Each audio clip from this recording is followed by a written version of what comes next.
Alexander Mercouris, let's talk Russian economy in this video.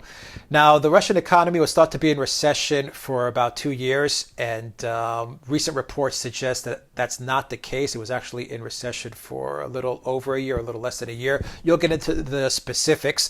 What's interesting about the Russian economy as you get into it, what's interesting to me is that 2019, pretty much everybody is forecasting a slowdown in the global economy. We've talked in a previous show how China's economy is actually slowing down. The U.S. economy was going through a big boom the first 2 years of Trump's presidency, but we're also starting to see the signs that the U.S. economy is going to start to slow down as well in 2019 and maybe drag into 2020. Russia's economy, though, seems pretty resilient, contrary to what a lot of the Western mainstream media would like to tell you, that the only thing Russia does and the only thing it produces is natural gas and oil, and it's a country masquerading as a gas station. Or maybe it's the other way around. I forgot how to say it. Gas station masquerading as a country, whatever. Well, first of all, you're absolutely right. And can I just say, these are now hard figures. It's important to say that we always have to, when we look at economies, look at the statistics. Statistics that you hear published in any particular year are over time revised as more and more data comes in.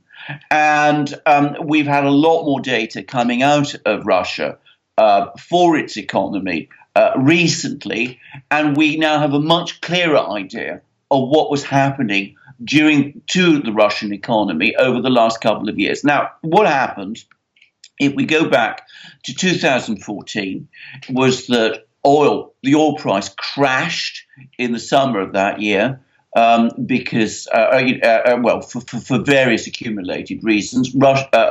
Oil and gas, energy goods being, of course, Russia's biggest export.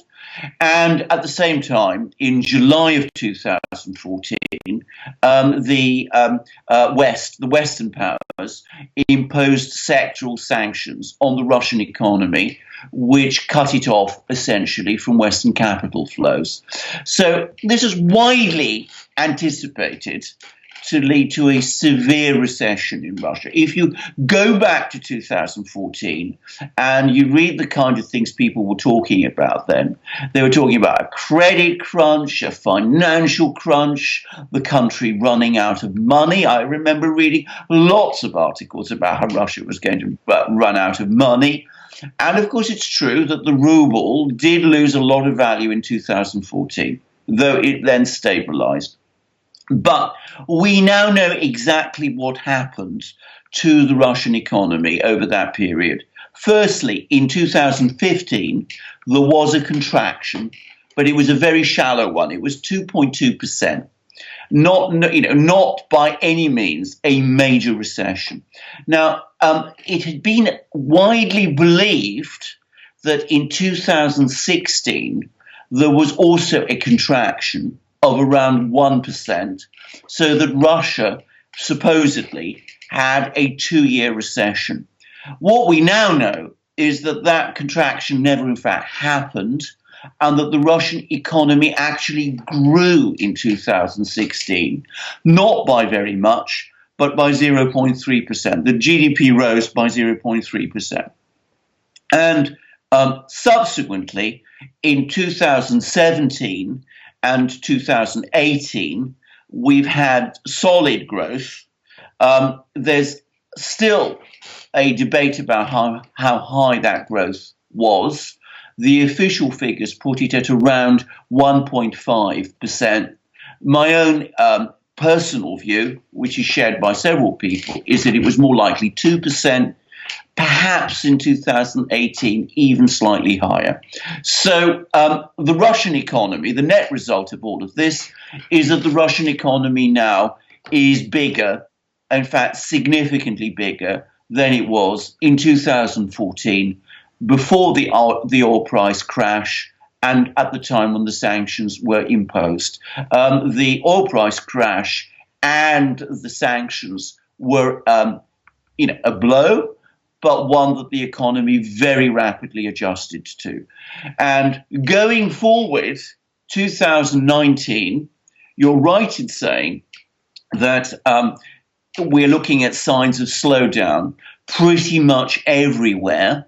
The indications are that the Russian economy is going to have its own slowdown in the first quarter of 2019 as a result of tax adjustments that are going on, but that this will be a purely statistical event, and that overall growth this year will be about the same as it was in 2018 and 2017, with the projection from the Russian government that growth will then start to pick up and accelerate after 2020 and will be much higher thereafter. So what we're looking at is a very solid economic performance by any objective measure.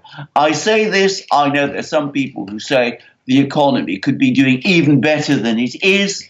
People can always talk about any economy and say that. If you actually look at the figures themselves, it's a pretty solid performance all round. What is the Russian economy in 2019?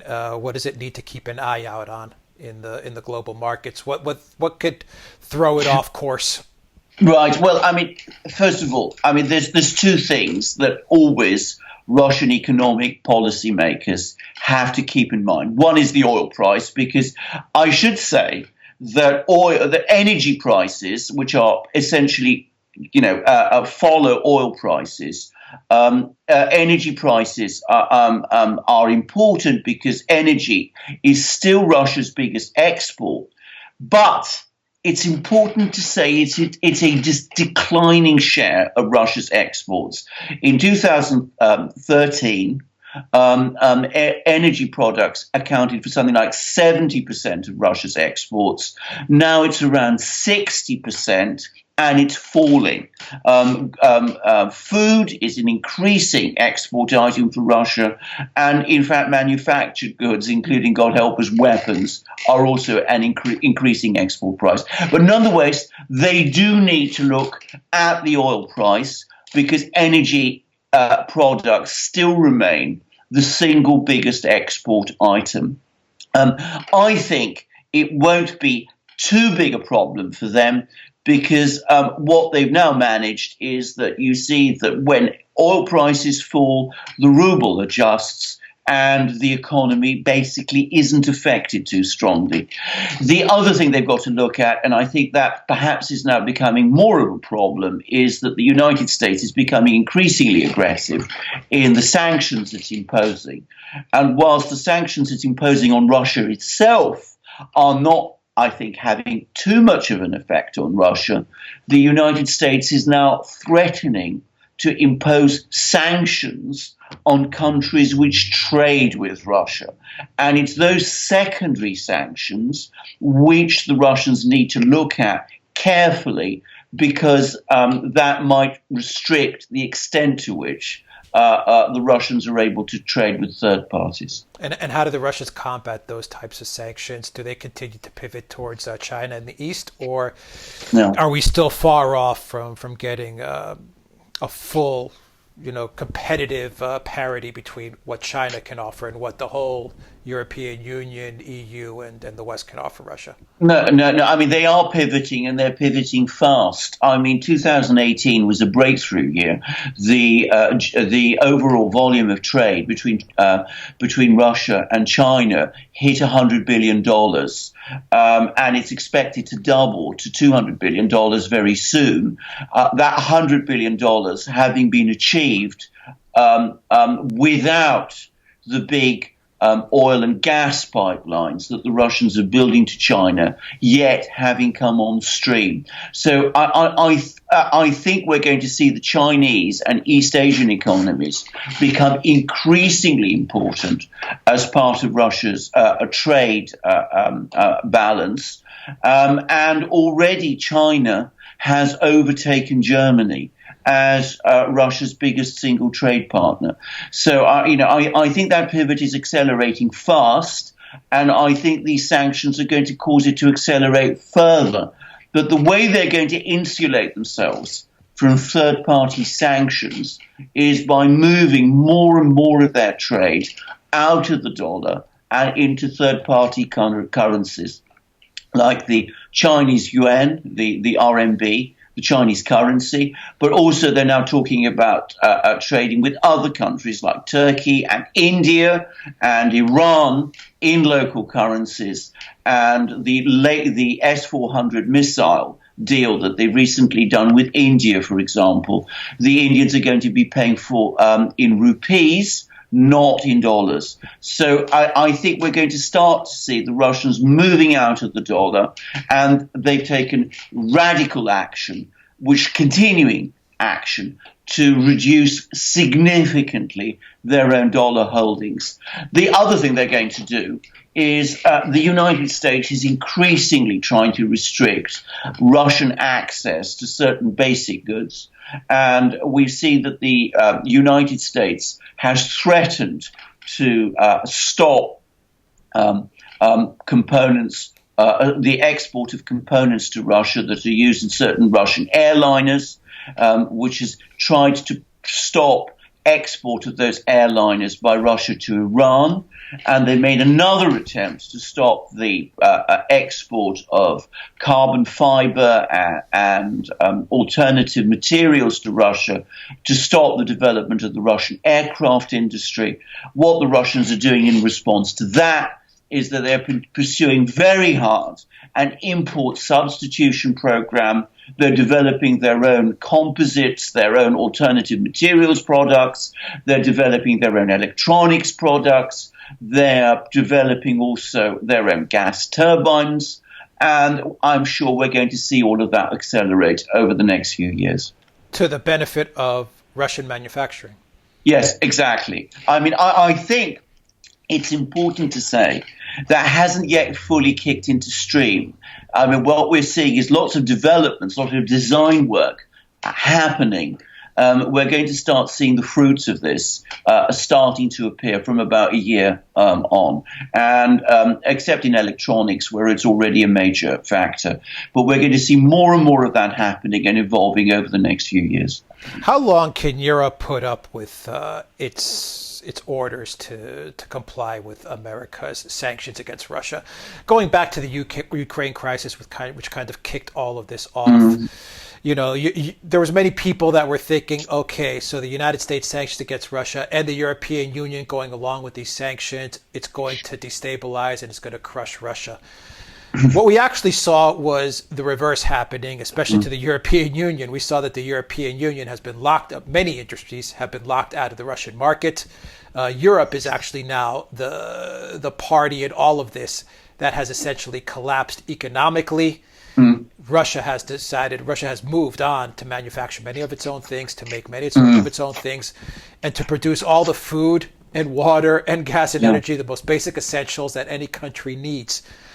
How long will Europe put up with this? Because it has a huge trading partner, perhaps the biggest, most important trading partner, just sitting a couple hundred miles away from its doorstep.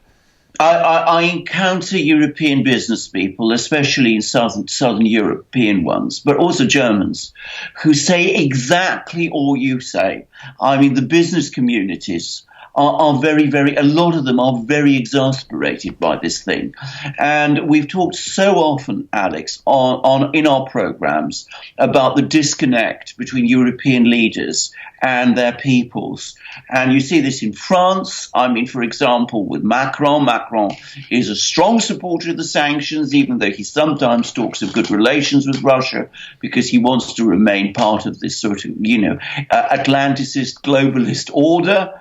And it's French farmers who have been hit so badly by these sanctions and counter-sanctions that the Russians impose. And can I just say something? We were talking about Russian manufacturing, how it's going to start responding very soon. Russian agriculture, of course, responded even more quickly. I mean, it boomed as a result of the sanctions. And all that's happening is that these people in Europe are losing market share.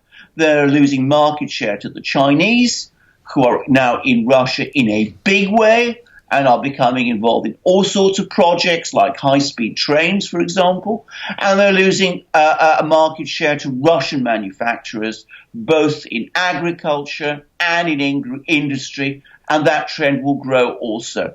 But the political elites in Europe are frankly locked in to this issue.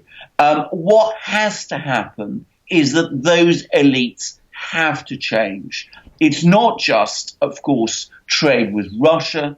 It's on so many other issues. It's on immigration.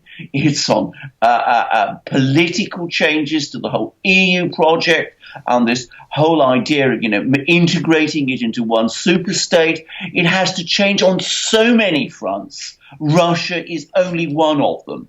And what we have seen is how resistant to change it is. But sooner or later, change will come, because you can't prevent it indefinitely. Yeah, change will either come or the EU system will collapse.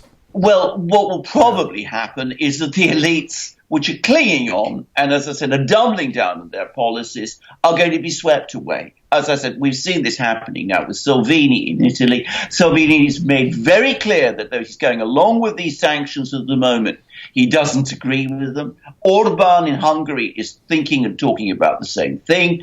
Orban and Salvini are talking to each other. I believe there's a summit between the two of them underway as we speak. And of course, we see the yellow vest protests in France with people, the sort of people who are protesting are the ones who are being hurt by these policies. And we see the rise of the AfD in Germany. Sooner or later, this will break. I just don't know how long that will be.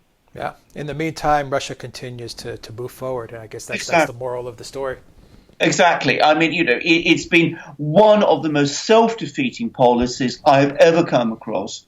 And, of course, Ukraine itself, the supposed beneficiary of these policies, is simply going backwards. Yeah, good point. Good point. Alexander Mercouris, Editor-in-Chief of the Duran. Thank you very much. Guys, if you like this video, click on the subscribe button down below and click on the notifications bell to get notifications every time we push out a new video.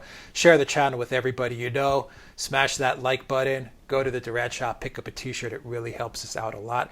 And remember, you can get a copy of this program on audio format, SoundCloud, and iTunes. So follow our iTunes or SoundCloud accounts as well to get audio formats of all our shows. And of course, you can go to theduran.com and see all the links to all the articles that we discuss during these videos, submitted by yours truly, Alexander Mercouris. All right, guys, thank you very much. Until next time, take care.